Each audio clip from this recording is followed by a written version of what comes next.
Hello students, welcome to our online classes. पिछले video में हमने हमारे तत्पुरुष समास के 6 भेद कंप्लीट कर लिए थे। आज के इस वीडियो में हम कर्मधारय समास पढ़ेंगे, परंतु उससे पहले आपको जो भी प्रैक्टिस वर्क दिया जाए आप उसको पूरी ईमानदारी से पूर्ण कीजिए, क्योंकि आपकी परीक्षा के लिए यह बहुत ही महत्वपूर्ण होंगे। ग्रामर की चाहे वो हिंदी हो या इंग्लिश हो, आप जितनी ही प्रैक्टिस करोगे उतना ही आपके लिए बहुत ही आसान हो जाएगी। ठीक है, आइए हम कर्मधारय समास को पढ़ते हैं। इस समास में पहला पद विशेषण तथा दूसरा पद विशेष्य होता है। कर्मधारय समास के अंदर पहला पद विशेषण तथा दूसरा पद विशेष्य होता है। साथ ही पूर्व पद तथा उत्तर पद में उपमेय, उपमा, उपमान संबंध भी हो सकता है। या तो क्या होगा, पहला पद विशेषण तथा दूसरा विशेष्य होगा, या फिर पहला पद उपमेय और दूसरा उपमान होगा। इन दोनों में, उपमेय और उपमान में पहला उपमान भी हो सकता है और उपमेय भी हो सकता है। उस समास को क्या कहेंगे? कर्मधारय समास कहते हैं। जैसे नीलकंठ, चरण कमल आदि। देखिए यहाँ पर नीलकंठ दिया है, नील विशेषण है और कंठ विशेष्य है। हम विशेषण और विशेष्य को सबसे पहले ही समझ लेते हैं, क्योंकि इस कर्मधारय समास के अंदर सबसे ज्यादा गलतियां होने की संभावनाएं होती हैं।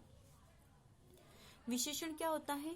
जो विशेषता बताई जाए या विशेषता बताने वाले शब्द को विशेषण कहते हैं। कुल मिलाकर संज्ञा सर्वनाम की विशेषता बताने वाले शब्द को विशेषण कहते हैं। और विशेष्य किसे कहते हैं?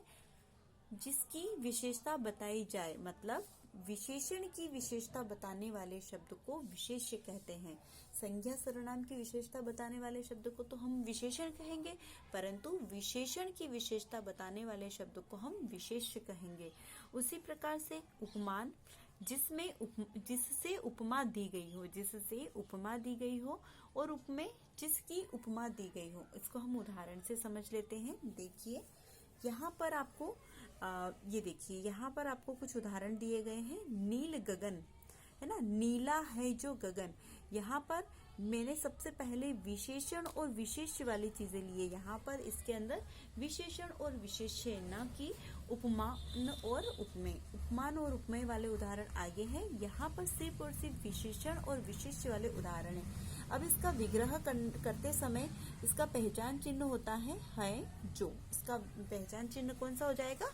है जो। जब भी हम इसका विग्रह करेंगे तो बीच में हमें है जो शब्द का प्रयोग करना होगा। जैसे नील गगन, नीला है जो गगन। यहाँ पर देखिए है जो का प्रयोग किया गया है। अब यहाँ पर आपको विशेषण और विशेष्य नहीं समझ में आ रहा है तो देखिए यहाँ पर नील, नील जो है वह विशेषण है, विशेषण है, तथा गगन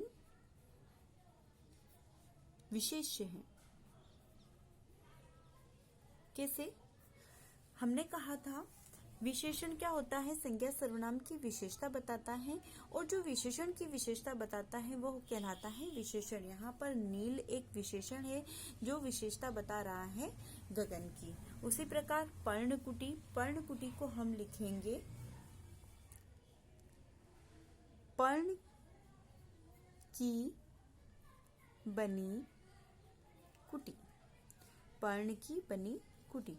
इसका विग्रह होगा पर्ण की बनी हुई कुटी। अगला है नीलकंठ, ये होगा नीला, नीला है जो गगन। सॉरी, नीला है जो कंठ, है ना, कंठ आ रहा है तो नीला है जो कंठ। अगला है महाजन, महान है जो जन। अगला लाल बाजार, लाल है जो बाजार। पीतांबर, पीला है जो अंबर, या पीले वस्त्र को धारण करने वाला। ठीक है, तो यहाँ पर हम पीला है जो अंबर इस प्रकार से प्रयोग करेंगे।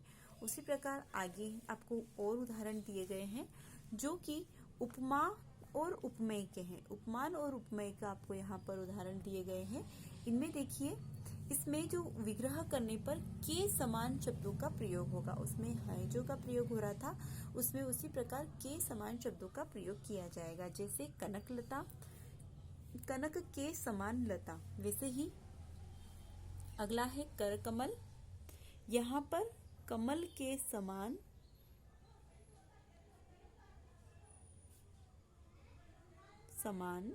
कर। क्या आएगा इसमें? कमल के समान कर। यहाँ पर जो उपमेय है, देखिए यहाँ पर बताया है चंद्र एक उपमेय है और मुख क्या है? उपमान है। चंद्रमा की जो विशेषता है वो चंद्रमा की विशेषता किससे की गई है? इससे, मुख से की गई है। मुख को किसके समान बताया गया है? चंद्रमा के समान बताया गया है। अब यहाँ पर देखिए, यहाँ पर जो कर है मतलब हाथ है उसको कमल के समान बताया गया है। तो यहाँ पर जो उपमान है वह कर है और उपमेय जो है वह कमल है। वैसे ही मुख आपको मैंने ऊपर बता ही दिया है, चंद्र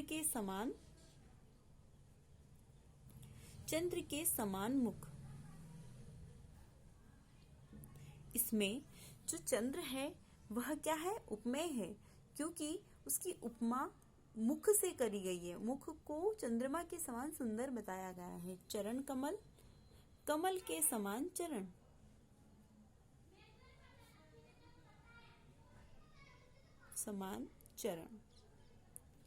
ठीक है, आप इस प्रकार से इनका समास विग्रह कर सकते हैं।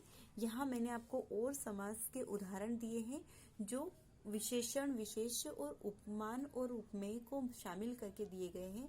आप इसको आसानी से कर सकते हैं और इसको जब आप करेंगे तो आपको समझ में आएगा कि किस प्रकार से उपमेय, उपमान और विशेषण, विशेष्य अलग होते हैं और हमें कर्मधारय समास प्राप्त हो जाता है। इसकी जो पहचान होती है वह हैं जो और के समान से होती है। ठीक है, आज के इस वीडियो में बस इतना ही। Thank you.